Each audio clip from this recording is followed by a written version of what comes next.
আসসালামু আলাইকুম। ইসরায়েল পাকিস্তান সম্পর্ক স্বাভাবিক হওয়ার আশা নষ্ট হলো যেভাবে, একটি রিপোর্ট বিদেশি একটি গণমাধ্যমের প্রকাশিত রিপোর্ট, সেটি বিশ্লেষণ করা হয়েছে যে মানে যতটুকু সম্ভাবনা ছিল সেটাও নষ্ট হয়ে গেল। এবং খুবই আশ্চর্যজনক হচ্ছে এই যে চলতি বছরের শুরুতে কিন্তু পাকিস্তান এবং ইরানের সম্পর্ক খুবই খারাপ হয়েছিল, পাল্টাপাল্টি তারা হামলা চালিয়েছিল।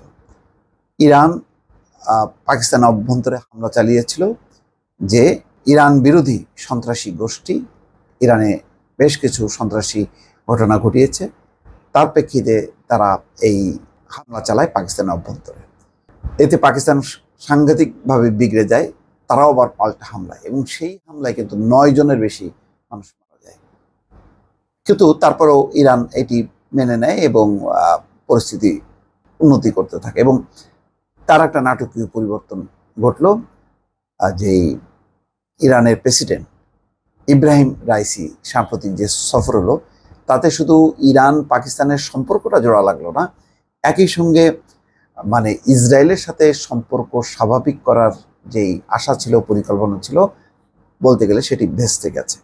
তো এখানে বলা হচ্ছে যে ইরানের প্রেসিডেন্ট ইব্রাহিম রাইসি 22 এপ্রিল পাকিস্তানের রাজধানী ইসলামাবাদে পা রাখেন। তার এই সফরে অবাক হয়েছেন অনেকে। এই তালিকায় রয়েছে এমন অনেক পক্ষ যারা চাইতো না রাইসি আসলেই এই সফরে যান। বিস্মিত হয়েছেন পাকিস্তানেরও অনেকে। পাকিস্তান ও ইরান দুই প্রতিবেশী, দীর্ঘ সময় ধরে দুই দেশের মধ্যে শান্তিপূর্ণ সম্পর্ক আছে। তবে সম্প্রতি মুখোমুখি অবস্থানে যায় তেহরান ও ইসলামাবাদ, যে ঘটনা বললাম যে পাল্টাপাল্টি তারা হামলা চালায়। এটা ছিল ইরান বিরোধী সশস্ত্র গোষ্ঠী জাইশ আল আদলের অবস্থান লক্ষ্য করে হামলা চালায়। এখানে বলা হয় যে এই গোষ্ঠীকে আবার ইসরায়েল মদদ দেয়। তো সেই হামলা 2 শিশু নিহত হয়, 3 জন আহত হয়। আবার পাল্টা ইরানের বেলুচ বিচ্ছিন্নতাবাদীদের লক্ষ্য করে পাল্টা বিমান হামলা চালায়, সেখানে 9 জন নিহত হয়। আচ্ছা, এরপরে কূটনৈতিক সম্পর্ক তো সাংঘাতিক রকম খারাপ অবস্থা যায়, কিন্তু সেটা আবার ইরান খুব ঠান্ডা মাথায় সেটা হ্যান্ডেল করে সামনে নিয়ে আসে। এখন এমন পরিস্থিতিতে প্রশ্ন আসছে যে সম্প্রতি একটি গুঞ্জন বাড়ছিল যে ইসরায়েলের সঙ্গে সম্পর্ক স্বাভাবিক করার কথা ভাবছে পাকিস্তান সরকার। এই গুঞ্জন যদি সত্যি হয়, তাহলে রাইসির পাকিস্তান সফর তার উপর কী প্রভাব ফেলে?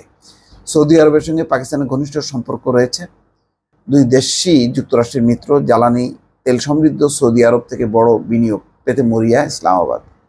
পাকিস্তানের 25 লাখ জনগণও সৌদি আরবে কাজ করেন। তাদের পাঠানো অর্থ পাকিস্তানের নড়বড়ে অর্থনীতি টিকিয়ে রাখতে গুরুত্বপূর্ণ ভূমিকা রাখছে। অপরদিকে তেহরানের সঙ্গে সম্পর্ক বাড়াতে চায় ইসলামাবাদ। এর লক্ষ্য এই অঞ্চলে কৌশলগত ভারসাম্য রক্ষা করা। আরেকটি লক্ষ্য দেশটির সঙ্গে অর্থনৈতিক সম্পর্ক বৃদ্ধি করা। ইব্রাহিম রাইসির আশা, পাকিস্তান ও ইরানের মধ্যে যে বাণিজ্য বেড়ে বছরে $1000 কোটি হবে। এছাড়া পাকিস্তানের অন্তত 10 থেকে 15% বাসিন্দা শিয়া সম্প্রদায়ের। তাদের বড় একটি অংশ প্রতি বছর ধর্মীয় আচার পালন করতে ইরানে যায়। পাকিস্তান ও ইরানের মধ্যে আরেকটি মিল রয়েছে, তা হলো বর্তমান পরিস্থিতিতে দুই দেশই ইসরায়েলের কঠোর সমালোচক। রাইসির পাকিস্তান সফর শেষে যৌথ বিবৃতিতে ইসরায়েলের প্রতি ব্যবস্থা নিতে জাতিসংঘের নিরাপত্তা পরিষদের প্রতি আহ্বান জানানো হয়েছে। লক্ষ্য ইসরায়েলের দুঃসাহসিকতা ও প্রতিবেশীদের বিরুদ্ধে দেশটির অবৈধ তৎপরতা বন্ধ করা। তো এই রকম পরিস্থিতিতে এই রাইসির এই সফরের মধ্য দিয়ে এটা পরিষ্কার ইসরায়েলের সবচেয়ে বড় শত্রু হচ্ছে ইরান।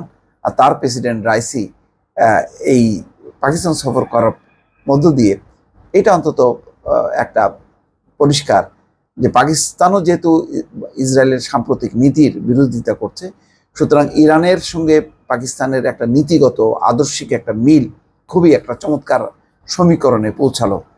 ফলে ইসরায়েলের সাথে সম্পর্ক স্বাভাবিক করার আর মানে যে উদ্যোগ বা জল্পনা কল্পনা, সেগুলি একেবারেই নিমেষে উধাও হয়ে গেল, এটা বলার অপেক্ষা রাখে না। দর্শক ভালো থাকবেন, আল্লাহ হাফেজ।